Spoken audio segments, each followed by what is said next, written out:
शेतकरी संकटात असताना कृषी मंत्री सांस्कृतिक कार्यक्रमात मग्न, संभाजीराजे यांची सरकारवर टीका.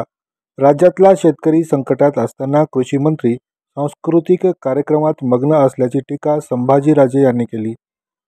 नांदेड जिल्ह्यात अतिवृष्टीने झालेल्या नुकसानीची पाहणी स्वराज पक्षाचे संस्थापक अध्यक्ष संभाजीराजे यांनी केले.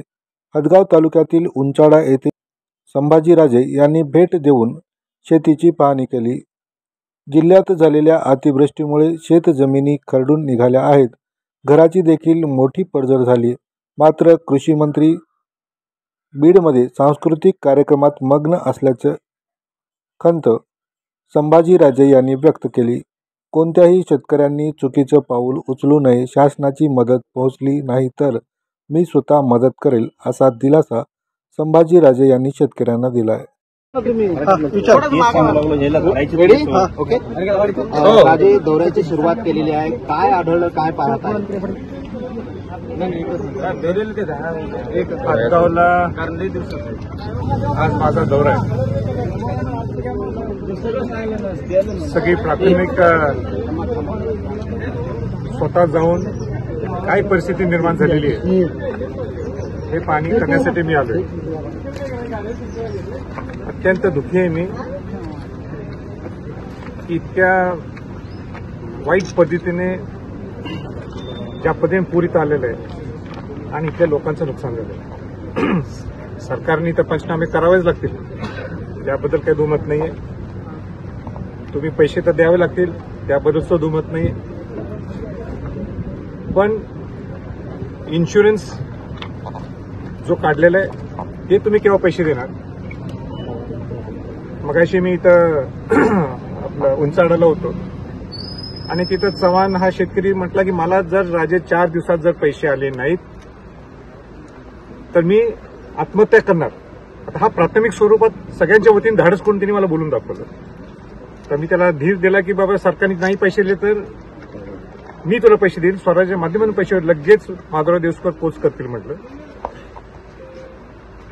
पण हे होऊ नये ह्याच्यासाठी काय आपण उपाययोजना करू शकतो? नदी खोलीकरण असेल किंबहुना अनेक वेगळे त्याचे मार्ग असतील.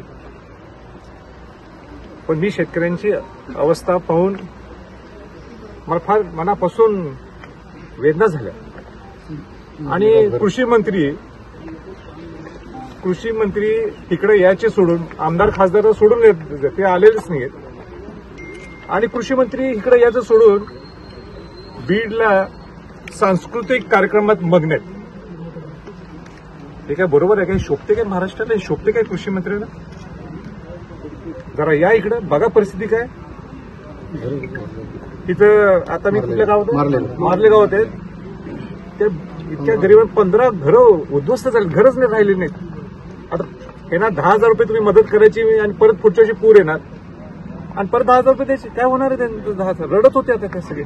पहिले आम्ही दुसऱ्यांच्या घरी जाऊन राहिलो आणि 10,000 रुपयांनी काय होणार आहे आमचं? आम्हाला घरकुल मिळणार आहे का? ह्याच्यावर माझी सगळी विनंती राहणार आहे इथल्या जिल्हाधिकाऱ्यांना, प्रशासनाला, इथल्या लोकप्रतिनिधींना. तुम्ही याच्यावर लक्ष घाला.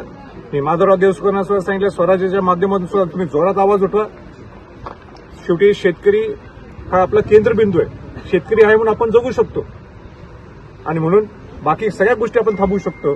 पण शेतकऱ्यांचं डोळ्यातलं अश्रू हे पाहून मला तर मी एकदम म्हणजे काय, माझे शब्द नाहीत. कृषी मंत्र्यांवर तुम्ही टीका केली की ते पाहणी दौरा करून सांस्कृतिक कार्यक्रम करण्यात व्यस्त आहेत.